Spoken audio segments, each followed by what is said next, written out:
10 ఏళ్ల తర్వాత లోక్సభలో అధికారికంగా కాంగ్రెస్ ప్రధాన ప్రతిపక్ష పార్టీగా అవతరించింది.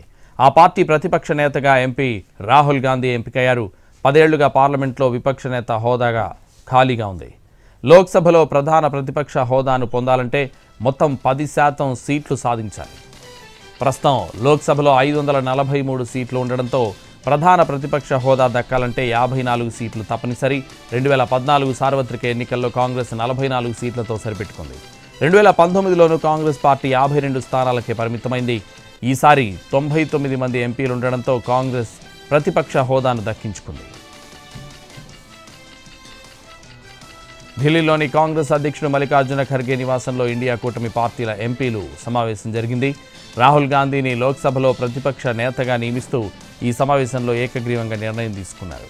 ఆ వెంటనే Congress parliamentary party chairperson Sonia Gandhi, pro tem speaker భర్తృహరికి రాహుల్ను తమ పార్టీ తరపున ప్రధాన ప్రతిపక్ష నేతగా పేర్కొంటూ లేఖ రాశారు.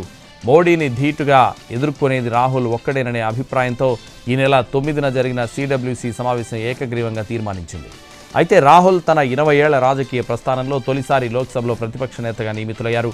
దాంతో రాహుల్కు కేబినెట్ ర్యాంక్ దక్కనుంది. దాంతో ఆయన ఇకపై కీలకమైన ప్యానెళ్లలో ఉంటారు. ఎన్నికల కమిషనర్లు, సిబిఐ డైరెక్టర్లను ఎంపిక చేసే కమిటీల్లో ప్రధాన మంత్రితో పాటు ప్రతిపక్ష నేత కూడా ఉంటారు. జాతీయ సమస్యలపై తన దృక్పథాన్ని తెలిపేందుకు సందర్శించే దేశాధినేతలను ఆహ్వానించేందుకు రాహుల్కు అవకాశం కల్పిస్తుంది. అలాగే ప్రజా సమస్యలను ఇండియా కూటమి తరపున బలంగా వినిపించేందుకు రాహుల్కు వీలు కల్పిస్తుంది.